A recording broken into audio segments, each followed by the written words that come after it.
இந்த நாளில் இயேசு கிறிஸ்துவினுடைய கல்வாரி சிலுவை, அதனால் நமக்கு கிடைக்கக்கூடிய ஆசீர்வாதம், அதை நாம் தியானிக்க வேண்டும். அந்த சிலுவை மரணத்தின் மூலம் எனக்கு என்ன ஆசீர்வாதம், அதைத்தான் இன்றைக்கி தியானிக்க போகிறேன். 4 முக்கியமான ஆசீர்வாதம் இருக்கிறது. உங்களுக்கு தேவையான அத்தனை ஆசீர்வாதம் அந்த சிலுவையில் மறித்த இயேசுவின் இரத்தத்துக்குள்ள அவர் ஏற்றுக்கொண்ட காயத்தில் இருக்கிறது. அதுக்காகத்தான் இன்றைக்கு உங்களுக்காக ஜெபிக்க போகிறேன்.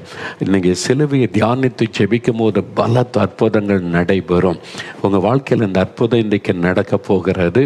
அதனால் சுகம், விடுதலை, பாவ மன்னிப்பு, சாப கட்டுகள் அறுக்கப்படுவது, இந்த ஆசீர்வாதத்தை எப்படி நாம் சிலுவையை தியானித்து பெற்றுக்கொள்வது என்பதை உங்களோடு பேசும்படி ஆண்டவர் கட்டளை இட்டிருக்கிறார். அதுக்காகத்தான் இன்றைக்கு குறிப்பாக ஜெபிக்க போகிறோம். உங்களுக்கு தெரிந்த நண்பர்கள், உறவினர்கள் எல்லாருக்கும் தெரியப்படுத்துங்க. இது ஒரு முக்கியமான நாள், முக்கியமான நேரம். ஜெபித்த அற்புதங்களை பெற்றுக்கொள்ளலாம். ஆகிய வெள்ளிக்கிழமை என்றும் குட் ஃப்ரைடே என்றும் அது அழைக்கப்படுகிறது. இயேசு சிலுவை சுமந்து நமக்காக மரித்ததை நினைவு கூர்ந்த ஒரு நாள். அதனால நாம் எல்லாருமே இந்த நாளில் சிலுவை குறித்து தியானித்து ஜெபிக்க போகிறோம். வேத புஸ்தகத்தை எடுத்து வைத்துக் கொள்ளுங்க. 4 வசனங்களை தியானித்து எப்படி நமக்கு தேவையான ஆசீர்வாதத்தை ஆண்டவரிடத்திலிருந்து பெற்றுக்கொள்ள முடியும், இதை நீங்கள் தியானித்து ஜெபிச்சு பாருங்கள். இன்றைக்கு உங்களுடைய வாழ்க்கையில் அற்புதம் நடக்கும். இன்றைக்கி நிறைய பாரத்தை சுமந்து கொண்டிருக்கிறீங்க, சரீரத்தில் வியாதி சுமந்து கொண்டிருக்கிறீங்க, மனதில் துக்கம், கவலைகளை சுமந்து கொண்டிருக்கிறீங்க. இதை பெற்றுக்கொள்ள நம்ம என்ன செய்யணும்? இப்போ அதை குறித்து உங்களோடு பேசி நான் ஜெபிக்க போகிறேன். நல்ல கவனிங்க.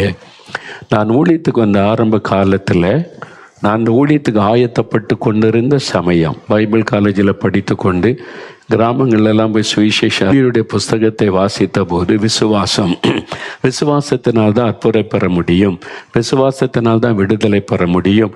இன்றைக்கி அதைத்தான் எல்லாருமே சொல்லுகிறோம், நானும் கூட சொல்லுகிறேன். ஆனால் இப்போ எனக்குள்ள ஒரு கேள்வி, எதை விசுவாசிக்கணும்? இயேசுவை விசுவாசிக்கணும். இயேசுவினிடத்தில் என்ன விசுவாசிக்கணும்?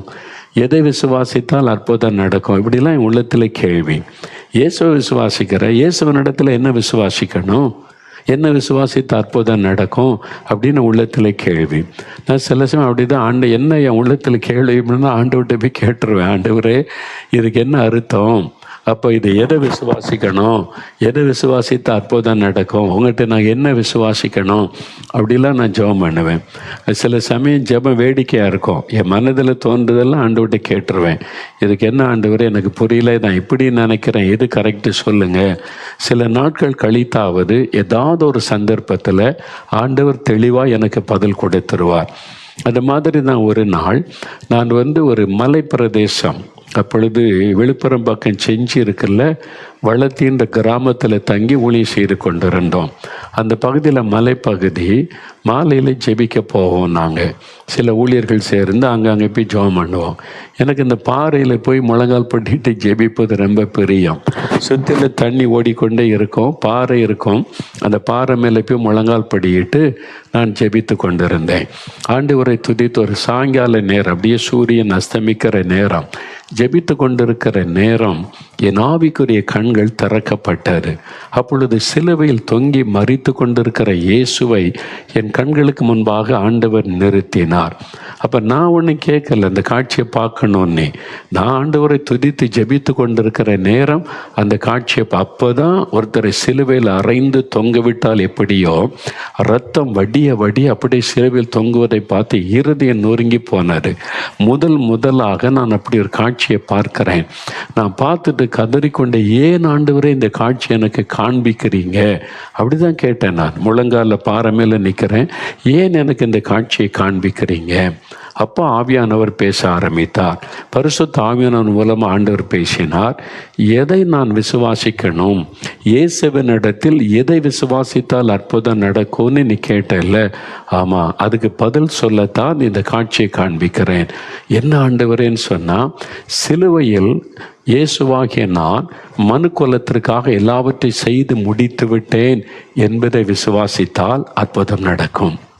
சிலுவையில் மரித்த இயேசு எனக்காக எல்லாவற்றையும் செய்து முடித்து விட்டார் என்பதை விசுவாசித்தால் அற்புதம் நடக்கும். அதைத்தான் விசுவாசிக்கணும் அப்படின்னு என் ஜெபத்துக்கு பதில் கொடுத்து ஒவ்வொரு வசனத்தின் மூலம் விளக்க ஆரம்பித்தார். நான் தொடர்ந்து ஜெபிக்க நிறைய தெளிவு கிடைத்தது. இத்தனை வருஷம் என் ஊழியத்தில் நான் யாருக்காக எப்போ எதுக்காக ஜெபித்தாலும் என் கண்முன்னாலே சிலுவையை நிறுத்தி அவர் பட்ட பாடுகள் சிந்தின ரத்தத்தை நினைத்து தான் மக்களுக்காக ஜெபிக்கிறேன். அதனால ஆண்டவர் அற்புதம் செய்கிறதை பார்க்க முடிகிறது. அப்போ நீங்கள் ஜெபிக்கும் போது எப்படி ஜெபிக்கணும்? சிலுவையை தியானித்து ஜெபிக்கணும். நிறைய பேர் மெடிடேஷன் பாங்க, தியானம் பண்ணுவாங்க. எதை தியானிக்கிறது? எதை மெடிடேட் பண்ண போகிறீங்க?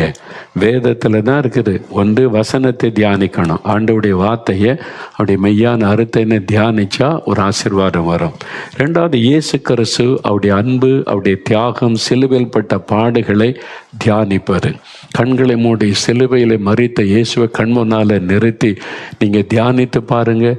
இயேசுவின் மேல் அன்பு அதிகமாகும், ஜனங்கள் மேல் அன்பு அதிகமாகும், ஒரு பாரம் அதிகமாகும், விசுவாசம் உங்களுக்குள்ளே பெருகும். அப்போ உங்களுடைய ஜெபம் வல்லமுள்ளதாக இருக்கும்.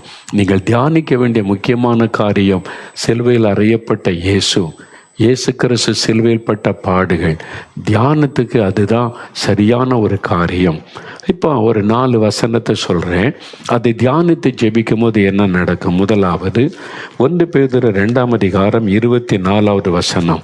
1 பேதுரு 2ஆம் அதிகாரம் 24வது வசனம் பாருங்கள். நாம் பாவங்களுக்கு செத்து நீதிக்கு பிழைக்கும்படிக்கு இயேசு கிறிஸ்து தாமே தமது சரீரத்திலே நம்முடைய பாவங்களை சிலுவையின் மேல் சுமந்தார், அவருடைய தழும்புகளால் குணமானீர்கள்.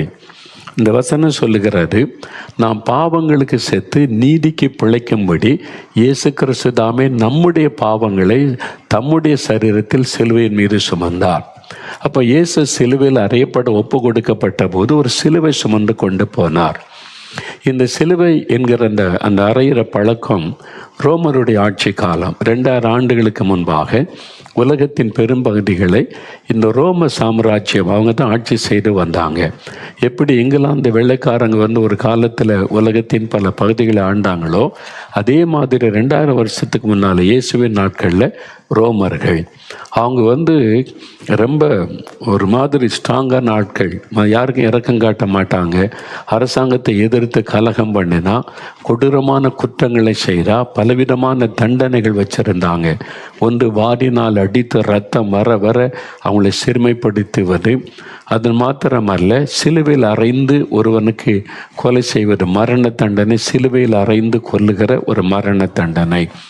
அது இல்லாதபடிக்கு பிணத்தை எடுத்து ஒரு மனுஷனுடைய சரீரத்தில் இணைத்து கட்டி விட்டு விடுவாங்க. அந்த பிணம் ஒரு அழுகி கொண்டிருக்கிற பிணத்தை உடம்பில் சுமந்து கொண்டு அலைவான். யாரும் அவனை காப்பாற்ற முடியாது, விடுவிக்க முடியாது. அது ஒரு தண்டனை. இப்படி பலவிதமான வினோதமான தண்டனைகள் இந்த ரோமருடைய ஆட்சி காலத்தில் அரசாங்கம் வைத்திருந்தது. அப்போ இயேசுவின் நாட்களில் அது இருந்தது. அப்போ இயேசு கிறிஸ்து ஒரு குற்றமும் செய்யாதவர். அவர் மீது அரசாங்கத்துக்கு விரோதமாய் கலகம் செய்வதாக பொய்யான குற்றம் சாட்டி அந்த ரோம கவர்னர் பிலாத்துக்கு முன்னால் நிறுத்தினாங்க. அவருக்கு தான் மரண தண்டனை கொடுக்க அதிகாரம். அவர் விசாரித்து பார்த்துட்டு இவர்கள் ஒரு குற்றத்தை நான் காணவில்லை என்று சொல்லிட்டார். சாட்சியெல்லாம் பொய் சாட்சியா இருக்குது, அவர் குற்றமே செய்யவில்லை விசாரித்துட்டு அவர் சொல்லுகிறார். ஆனால் இந்த யூத மத தலைவர்கள் எழும்பி, நீங்கள் இவருக்கு மரண தண்டனை கொடுக்காட்டா ரோமாபுரியில் இருக்கிற சீசருக்கு நாங்கள் கடிதம் எழுதுவோம், நீங்கள் இங்கே தப்பு பண்ணுறீங்க, ஒரு தவறான ஆளுக்கு உதவி செய்கிறீங்க, இன்னொருவர் தன்னை ராஜான்னு சொல்கிறார் உதவி செய்கிறீங்கன்னு உங்களுடைய பதவியை இழக்க நேரிடுன்னு மிரட்டல் மாதிரி பேசுகிறாங்க. அதனால் அவர் பார்த்தார், எதுக்கு நம்முடைய பதவியை இழக்கணும், சரி உங்கள் பாடப்பா, நான் கை கழுவிடுறேன், எனக்கு அதுக்கு சம்பந்தம் இல்லைன்னு சொல்லி சிலுவையில் அறைய ஒப்பு கொடுத்தார். குற்றமற்றவர் நீ தெரிந்தும் விசாரித்து விட்டு குற்றமே செய்யாதவர் என்று ஜட்ஜ்மெண்ட் எழுதின பிறகும் தண்டனைக்கு உட்படுத்தப்பட்டவர் இயேசு. ஏன் தெரியுமா? அவரே தன்னை மரணத்துக்கு ஒப்பு கொடுத்தார். அவரை யாரும் சிலுவையில் அறைந்து கொல்ல முடியாது. அவர் சொல்லுகிறார், என் ஜீவனை கொடுக்கும் அதிகாரம் உண்டு, திரும்ப எடுக்க அதிகாரம் உண்டு. அவரே தன்னை சிலுவை மரணத்துக்கு ஒப்பு கொடுத்தார். கலாத்தியர் 1ஆம் அதிகாரம் 4ஆம் வசனம், தீத்து 2ஆம் அதிகாரம் 14ஆம் வசனங்களில் இயேசு தம்மை தாமே ஒப்பு கொடுத்தார். அதே மாதிரி எபேசியர் 5:2 அப்படி வாசிக்கிறோம். அவரே சிலுவையில் அறையப்பட தன்னை ஒப்பு கொடுத்தார். எதுக்காக? உங்களுக்காக, எனக்காக, முழு மனுக்குலத்திற்காக. எதற்காக தன்னை சிலுவையில் ஒப்பு கொடுக்கணும் அப்படின்னா, அவர் தான் பரிகாரி. பாவத்துக்கு பரிகாரி, சாபத்துக்கு பரிகாரி, தோஷத்துக்கு பரிகாரி, வியாதிக்கு பரிகாரி. இப்படி ஒன்று வந்துட்டால் பரிகாரம் செய்யணும்னு சொல்கிறாங்கல்ல. வசனத்தில் சொல்லப்படுகிறது இயேசு கிறிஸ்து பரிகாரி. நானே உன் பரிகாரியாக இருக்கிற கர்த்தர்னு சொல்லி இருக்கிறார். அப்போ பரிகாரத்துக்காக பலி செலுத்தப்படணும். அது மூலமாக தான் மக்களுக்கு மீட்பு, ஒரு விடுதலை உண்டாக முடியும். இயேசு கிறிஸ்து தன்னை அந்த பலியாக அர்ப்பணித்து கொண்டார். பரிகார பலியாக தன்னை அர்ப்பணித்து, இந்த மக்களுடைய பாவம் என் மீது வரட்டும், அந்த பாவத்தை நான் சுமக்கிறேன் என்று ஏற்றுக்கொண்டார். அதனால அவர் மீது ஒரு பார சிலுவை வைத்தாங்க. வாரினால் அடித்து அவருடைய முதுகையெல்லாம் கிழித்து, சதைகளெல்லாம் கிழிக்கப்பட்ட ரத்தம், அவருடைய தலையிலே முள்முடி சூட்டப்பட்டு முகமெல்லாம் ரத்தம், தலை முதல் கால் வரைக்கும் காயப்படுத்தப்பட்டார். அவர் மீது ஒரு பார சிலுவையை வைத்தாங்க. சுமார் 150 கிலோ எடையுள்ள ஒரு மரச்சிலுவை என்று சொல்லப்படுகிறது. எத்தனை முறை தடுமாறி விழுந்தார். அடித்து இழுத்து கொண்டு போனாங்க. நன்மை செய்த ஆண்டவருக்கு, அற்புதம் செய்த இயேசுவுக்கு, தீமையே செய்யாதவருக்கு அடியும் உதையும் இரத்தம் சிந்துதலும் அதை மகிழ்ச்சியோடு ஏற்றுக்கொண்டார். ஏன் தெரியுமா? இந்த ஜனங்களுடைய பாவம் மன்னிக்கப்பட அவருடைய பாவத்தை நான் சுமக்கிறேன். அப்படிதான் வசனம் சொல்லுகிறாரு. அப்போ இன்றைக்கு உங்களுடைய பிரச்சனை பாவம். பாவம் உங்களுடைய சமாதானத்தை கெடுக்கிறது. பாவம் உங்களை அடிமையாக்கி விட்டது. பாவத்தை விட முடியாமல் தவிக்கிறீங்க. யார் என் பாவத்தை மன்னிப்பார்கள், விடுதலை தருவார் நீ ஏங்குறீங்களா? இயேசு கிறிஸ்துவால் உங்களுடைய பாவத்தை மன்னிக்க முடியும், விடுதலை கொடுக்க முடியும். அவர் மட்டும்தான் உங்களுடைய பாவத்தை மன்னித்து விடுதலை தர முடியும். ஏனென்றால் வசனம் சொல்லுகிறது, நாம் பாவங்களுக்கு செத்து நீதிமான்களாய் மாற்றப்படுவதற்கு இயேசு நம்முடைய பாவங்களை தம்முடைய சரீரத்தில் சிலுவையில் சுமந்தார். நீங்கள் சிலுவைக்கு முன்னால் நின்று அந்த இயேசுடைய பாவத்தை சுமந்து விட்டதை விசுவாசித்து, இயேசுவே என் பாவத்தை சுமந்துட்டீங்க, நான் விசுவாசிக்கிறேன், என்னை மன்னிச்சிருங்க, உங்களுடைய பரிசுத்தமுள்ள இரத்தத்தினால இருதயத்தை கழுவிருங்கன்னு ஜெபிச்சிங்கன்னா, இயேசு கிறிஸ்துவின் ரத்தம் சகல பாவங்களை நீக்கி சுத்திகரிக்கும். உங்களுடைய பாவத்தை அறிக்கையிடும் போது தான் அவர் மன்னிக்க முடியும். அதனால நான் பாவம் செய்துட்டேன், எனக்குள்ள இந்த பாவம் இருக்கு, மன்னிச்சிருங்க ஆண்டவரே, உங்கள் ரத்தத்தினால கழுவுங்க இயேசுவேன்னு கேளுங்க. இயேசு அந்த சிலுவையிலே பட்ட பாடுகளை நினைத்து உடனே உங்களை மன்னித்து உங்களுக்கு குற்ற மனசாட்சியை மாற்றி மெய்யான சமாதானத்தை உள்ளத்திலே தருவார். பாவ கட்டுகள் அறுக்கப்பட்டு புதிய வாழ்க்கை தருவார். இன்றைக்கு அந்த ஆசீர்வாதத்தை நீங்கள் பெற்றுக்கொள்ள முடியும்.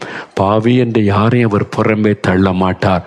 பாவியா இருந்தாலும் நீ வா என்னிடத்தில், நான் உன் பாவத்தை சுமந்து விட்டேன், இனி நீ பாவி அல்ல, நான் உன்னை பரிசுத்தமாக்குகிறேன் என்று அழைக்கிற ஆண்டவர். எனக்கு தெரிந்த ஒரு சகோதரன் தன் பாவத்தை உணர்ந்து, ஆண்டவரே என் பாவத்தை மன்னின்னு ஜெபித்த போது அந்த பாவத்தின் பாரம் அழுத்தினதுனால, நான் எவ்வளோ பாவம் செய்திருக்கிறேன், ஐயோ நான் செய்த பாவத்துக்கு எனக்கு புற்றுநோய் வரட்டும், நான் செய்த பாவத்துக்கு எனக்கு குஷ்டரோக வியாதி வரட்டும், ஆண்டவரே என்னை தண்டின்னு அழுது ஜெபித்தாராம். அப்பொழுது இயேசு அவருக்கு தோன்றி சொன்னார், மகனே, உன் பாவத்துக்காக தண்டனையை நான் சிலுவையில் ஏற்றுக்கொண்டேன், உனக்காகத்தான் அடிக்கப்பட்டேன், ரத்தம் சிந்தினேன், இனி நீ தண்டிக்கப்பட வேண்டியதில்லை, நான் உன்னை மன்னிக்கிறேன், இனி பாவம் செய்யாது என்னை புது இருதயத்தை கொடுத்து ஆசீர்வதித்தார். அதே மாதிரி தான் இயேசு சொல்லுகிறார், உன் பாவத்தை நான் சுமந்துட்டேன் சிலுவையில், உன்னை மன்னிக்கிறேன், விடுதலை கொடுக்கிறேன்னு சொல்லுகிறார். இன்றைக்கு ஒப்பு கொடுத்து ஜெபிச்சிங்கன்னா உங்களுடைய வாழ்க்கையில் பாவத்திலிருந்து விடுதலை. இரண்டாவது, பரிசுத்த மத்தேயு எழுதின சுவிசேஷம் 8ஆம் அதிகாரம் 17வது வசனம். பரிசுத்த மத்தேயு 8ஆம் அதிகாரம் 17வது வசனம் பாருங்க.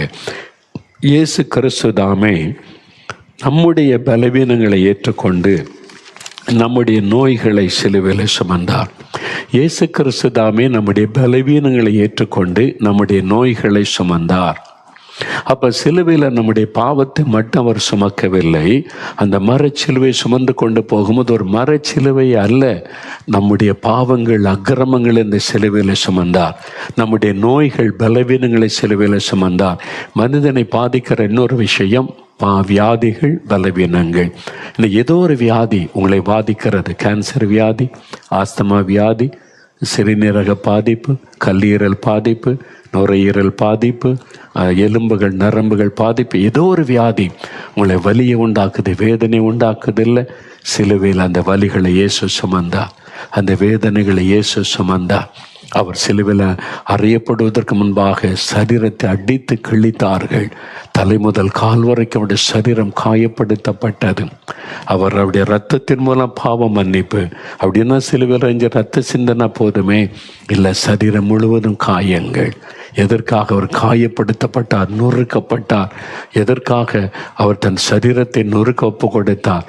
நம் சரீரத்தில் இருக்கிற வியாதியின் வேதனைகளை மாற்ற, நமக்கு சுகம் கொடுக்க தன் சரீரத்தை நொறுக்க ஒப்பு கொடுத்தார், அடிக்கப்பட ஒப்பு கொடுத்தார், காயப்படுத்தப்பட ஒப்பு கொடுத்தார்.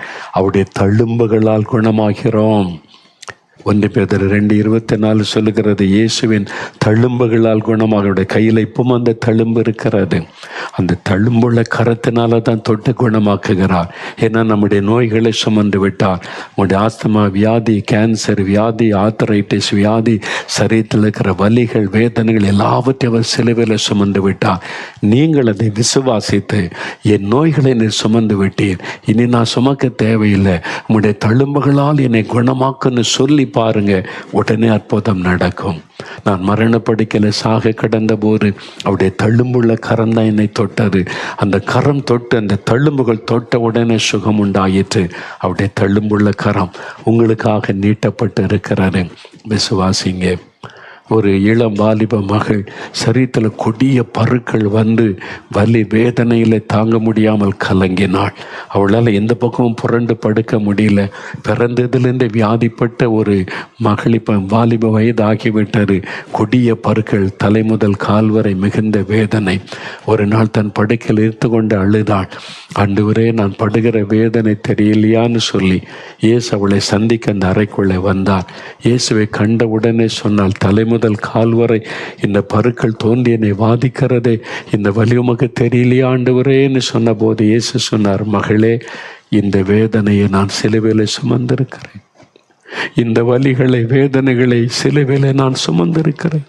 என் தலை முதல் கால் வரை என்னை காயப்படுத்தி அடித்து என் சதைகளை கிழித்த பொழுது இந்த வலிகளை நான் சிலுவையிலே சுமந்தேன். உனக்காகத்தான், உன்னை குணமாக்க நான் வந்தேன், பயப்படாதேன்னு சொல்லி தன் தழும்புள்ள கரத்தினால் தொட்டார்.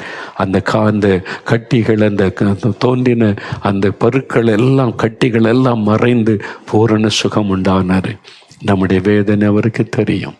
உங்களுடைய வியாதியினால் உண்டாகின வேதனை ஆண்டவருக்கு தெரியும். நீங்கள் சிலுவையில் தொங்குகிற இயேசுவை பார்த்து சொல்லுங்க, எனக்காகத்தானே என் நோய்களை சுமந்தீர், என்னை குணமாக்கும். என் குழந்தையினுடைய வியாதியை சுமந்தீர், குணமாக்கும். என் மனைவி, என் கணவருடைய வியாதியை சிலுவையில் சுமந்தீர், குணமாக்கும். அதை விசுவாசித்து நீங்கள் ஜெபிங்க, உடனே அவருடைய தழும்புள்ள கரத்தோட அற்புதம் நடக்கும். 3வது ஒரு வசனம் வாசிக்கலாம். கலாத்தியர் 3ஆம் அதிகாரம் 13வது வசனம் பாருங்க. கலாத்தியர் 3ஆம் அதிகாரம் 13வது வசனம். மரத்திலே தூக்கப்பட்ட எவனும் சபிக்கப்பட்டவன் என்று எழுதியிருக்கிறபடி கிறிஸ்து நமக்காக சாபமாகி நியாயப்பிரமாணத்தின் சாபத்திற்கு நம்மை நீங்களாக்கி மீட்டு கொண்டார். இயேசு நமக்காக சாபமானார். வேறு வசனம் சொல்லுகிறது, சிலுவை மரத்தில் இயேசு தூக்கப்பட்ட போது அவர் சபிக்கப்பட்டவராக தொங்கினார். நம்முடைய சாபத்தை தன் மீது ஏற்றுக்கொண்டார். இயேசுடைய தலையில் முள்முடி சூட்டினாங்கல்ல, இயேசுவுக்கு முன்பும் பின்பும் நிறைய பேர் சிலுவையில் அறையப்பட்டாங்க. இயேசுவோடு கூட 2 கள்ளர்கள் சிலுவையில் அறையப்பட்டாங்க. அவங்க தலையிலெல்லாம் முள்முடி சூட்டப்படவில்லை. இயேசுவின் தலையில் மட்டும் கொடிய விஷத்தன்மை உள்ள முள். அது கோலினால் அடித்த போது முற்கள் பதிந்த ரத்தம் அடிந்தது. அந்த முற்கள் விஷத்தன்மை உள்ளதாம். அந்த விஷத்தன்மை இந்த ரத்தத்தில் கலந்து விட்டால் உடல் முழுவதும் தாங்க முடியாத ஒரு விஷத்தன்மையின் வலி உண்டாகும். அந்த மாதிரி இப்பவும் காடுகளில் சில எங்கள் ஊர்லெல்லாம் கிராமத்தில் சாதாரண உடமுள் வேறு, காரமுள்னு சொல்லுவாங்க, ஆணி மாதிரி இருக்கும். அதை குத்திட்டுன்னா அப்படியே ஒரு கடுன்னு உயிர் போகிற அளவுக்கு வலிக்கும். அந்த விஷத்தை முறிக்கிறதுக்கு எண்ணெயை காய்ச்சி அந்த முள்ளு குத்தின இடத்துல ஊற்றுவாங்க. சின்ன வயசில் நான் எல்லாம் அதை பார்த்துருக்கிறேன், அனுபவிச்சிருக்கிறேன். இப்போ இயேசுடைய தலையில முற்கள் குத்தி அந்த விஷத்தன்மை உடலெல்லாம் பரவுகிறது. அந்த முற்கள் எதை குறிக்குது தெரியுமா? சாபத்தை குறிக்கும். ஆண்டவர் முதலாவது உலகத்தை சிருஷ்டித்த போது ஆதியாகமம் 1-2 அதிகாரங்களில் ஆண்டவர் அழகான உலகத்தை சிருஷ்டித்தார். பல மரங்கள், மலர்கள், மிருகங்கள் எல்லாவற்றையும், உயர்ந்த மலைகள், நீர்வீழ்ச்சிகள், ஆறுகள் எல்லாத்தையும் உண்டாக்கினார். முற்களை உண்டாக்கலை. ஆண்டவர் மூலிகைகளை உண்டாக்கினான்னு பைபிள் இருக்குது. மூலிகைகள், பொற்பூண்டுகள் இருக்குல்ல, ஹெர்ப்ஸ் ஆங்கிலத்தில், மூலிகைகளை உண்டாக்கினார். மனுஷன் ஆரோக்கியமாக இருக்க முற்கள் உண்டாக்கப்படவே இல்லை. 3ஆம் அதிகாரத்தில் வரும்போது மனிதன் பாவம் செய்தது நிமித்தம் பூமி சபிக்கப்பட்டது. சாபத்தின் நிமித்தமாய் வந்தது தான் முற்கள்.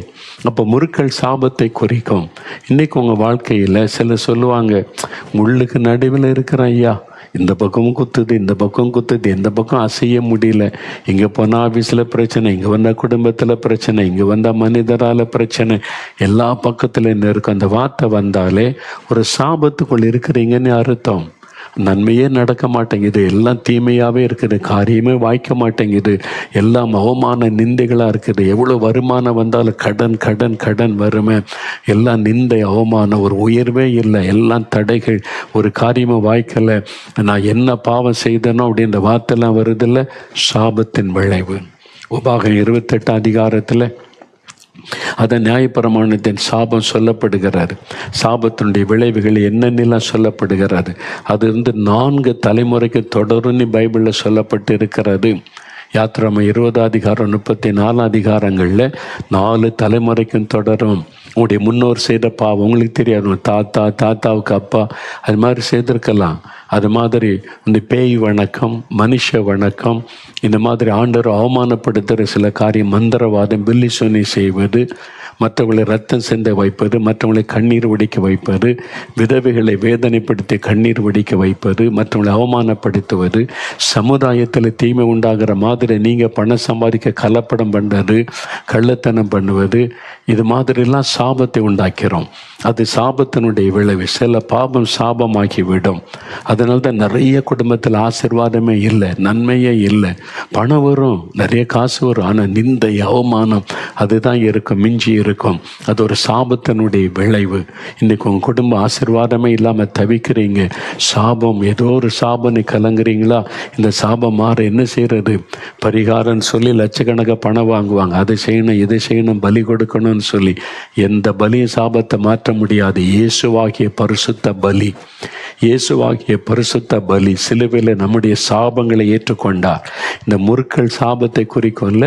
இயேசுடைய தலையில் முள்முடியை வைத்த போது நம்முடைய சாபத்தை தன்னுடைய தலையில் அவர் ஏற்றுக்கொண்டார். நம்முடைய சாபத்தை மாற்ற அவர் சிலுவையில் சாபமானார் என்று வசனம் சொல்லுகிறாரு. நீங்கள் அதை விசுவாசித்து ஜெபிக்கும் போது தான் சாபத்தில் இருந்து விடுதலை. சிலர் சொல்லுவாங்க, இயேசு சாபத்தை சுமந்தார், இப்போ சாபன்றது ஒன்று கிடையாதுன்னு. தப்பு. நம்பிராதங்க வசனம். இயேசு எதுக்கு சிலுவையில் சாபமாகணும்?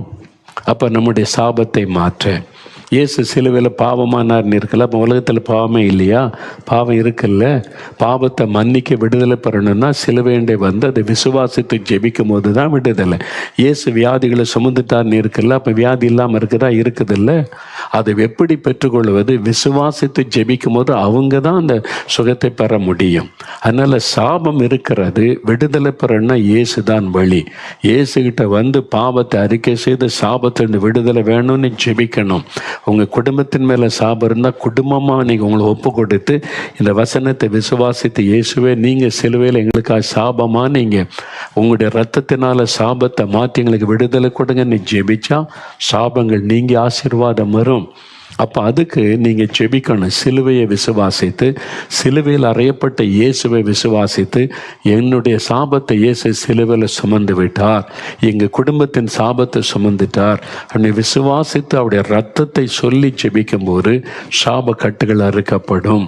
ஆண்டவரே உம்முடைய இரத்தத்தின் வல்லமையினால் இந்த சாபங்கள் பரம்பரையாய் தொடர்ந்து வருகிற சாபம், எங்கள் பாவத்தினால் உண்டாகிற சாபக்கட்டுகள் மாறட்டும் நீ உண்மையாக ஒப்பு கொடுத்து ஜெபித்தா ஜெபித்தால் அந்த சாபக்கட்டு மாறும். சில சமயத்தில் ஆவியானவர் சொல்லுவார், நீங்கள் பொருளை திருப்பி கொடுக்க சொல்லுவார், அப்போ தான் சாபம் மாறும். நீங்கள் திருடின பொருள், ஏமாற்றின பொருள், சிலரை பாதிக்கும்படி செய்தது, சிலர்கிட்ட மன்னிப்பு கேட்க வேண்டியது இருக்கும், சில பொருட்களை திருப்பி கொடுக்க வேண்டியது இருக்கும், அப்போ தான் சாபம் மாறும். இல்லாட்டா நீ என்ன ஜெபித்தாலும் சாபம் மாறாது. அதனால இயேசு சிலுவையில் சாபமானதை விசுவாசித்து உங்களை அவருக்கு ஒப்பு கொடுத்து விசுவாசித்து ஜெபிக்கும் போது அவர் அந்த சாபத்தின் கட்டுகளை அறுத்து அதை ஆசீர்வாதமாய் மாற்றுகிறார். இன்னைக்கு உங்கள் குடும்பத்தில் இருக்கிற சாபத்தை மாற்றி அவர் ஆசீர்வதிக்க போகிறார். அதை விசுவாசிங்க. ஒரு சமயம் ஒரு கணவன் மனைவி என்னை பார்க்க வந்தாங்க. வந்தபோது சொன்னாங்க, யாரும் உங்களுக்கு பில்லி சொல்லி வச்சுட்டாங்க ஐயா அப்படின்னாங்க. ஏன் அப்படி சொல்கிறீங்கன்னு கேட்டேன். நாங்கள் நல்லா வாழ்ந்துருந்தோம், நிறைய வாகனங்கள் இருந்தது, பிஸ்னஸ் செய்தோம், ஆசீர்வாதமாக இருந்தோம். ஒன்றொன்னா நஷ்டமடைஞ்சு இழந்து எல்லாம் அந்த வியாபாரம் ஆசீர்வாதத்தை இழந்துட்டோம். வியாதி ஒரு பக்கம்.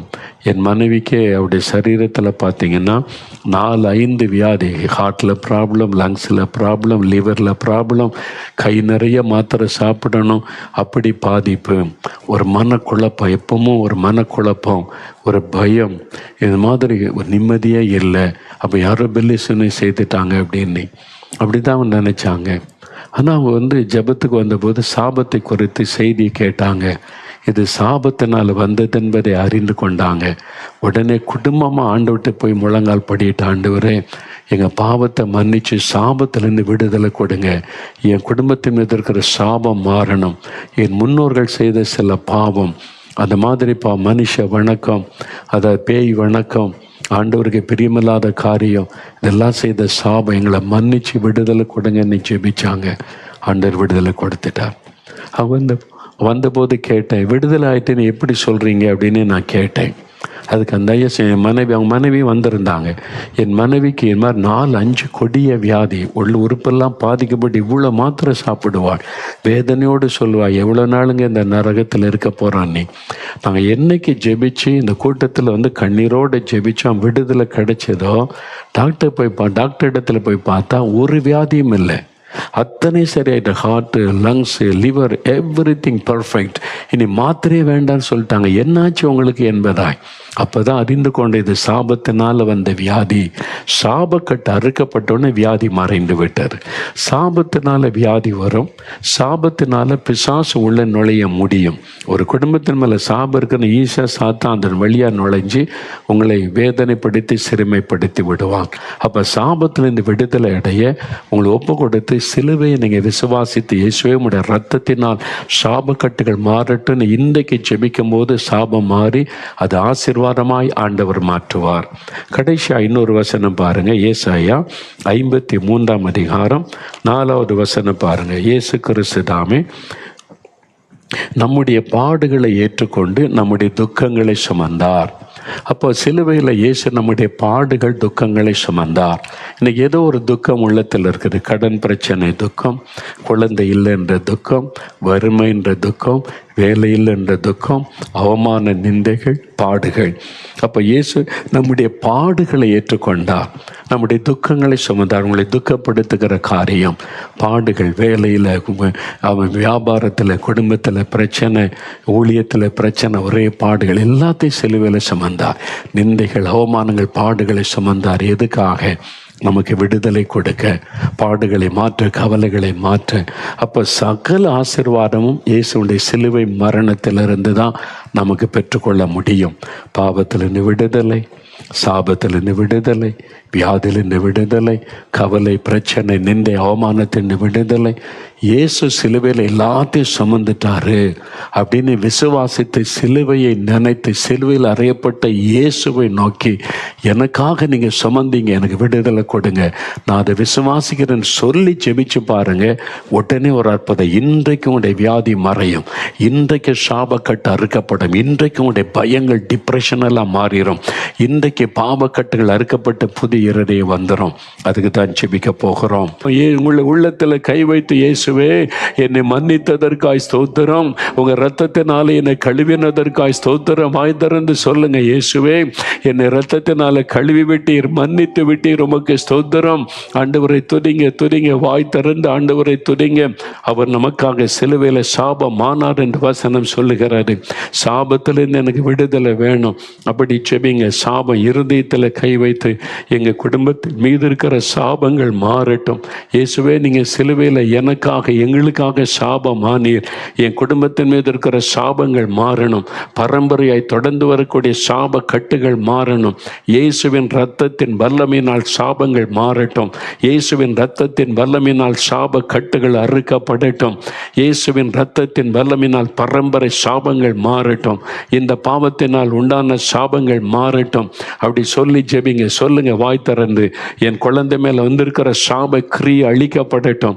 எங்க குடும்பத்தை தொடர்கிற சாபத்தின் வல்லமை இயேசுவின் நாமத்தில் அழிக்கப்படட்டும். இயேசுவின் இரத்தத்தின் வல்லமையினால் சாபங்கள் நீங்கட்டும். நீங்க ஜெபிக்க ஜெபிக்க உங்களுக்கு விடுதலை, சாபத்தில் இந்த விடுதலை, சாப கட்டுகள் அறுக்கப்பட்டு கொண்டு இருக்கிறது. இயேசுவுக்கு ஸ்தோத்திரம் என்று ஆண்டவரை மகிமைப்படுத்துங்கள். இயேசுவுக்கு ஸ்தோத்திரம் உண்டாகட்டும். இப்பொழுது எல்லாம் வலதுகரம் உயர்த்தி 4 வசனங்கள், 4 காரியங்களை வைத்து ஜெபித்த சிலுவை பார்த்து பாவத்தை சுமந்து விட்டார். அவருடைய நோய் பலவீனத்தை சுமந்து விட்டார். சாபங்களை சுமந்து முடித்து விட்டார். பாடுகள், நிந்தை, அவமானத்தை சுமந்து முடித்து விட்டார். உங்கள் குடும்பத்தில் இருக்கிற எதுவாக இருந்தாலும் பிரச்சனை, அதெல்லாம் இயேசுவின் இரத்தத்தினால் மாறுகிறது. இப்போ கரமையத்தை ஸ்தோத்திரம் பண்ணுங்க. இயேசுவே உடைய இரத்தத்தின் வல்லமையினால் எங்களுக்கு விடுதலை தந்ததற்காய் ஸ்தோத்திரம், மாற்றத்தை உண்டாக்கினதற்காய் ஸ்தோத்திரம். ஆசீர்வாதத்தை நான் பெற்றுக்கொண்டேன் என்று விசுவாசிக்கிறேன். இன்று முதல் மாற்றத்தை பார்க்க போகிறேன். இப்பொழுதே மாற்றம் எனக்குள் வந்துவிட்டதற்காய் ஸ்தோத்திரம் ஸ்தோத்திரம். இயேசு கிறிஸ்துவின் நாமத்தில் ஜெபிக்கிறோம். ஆமென்.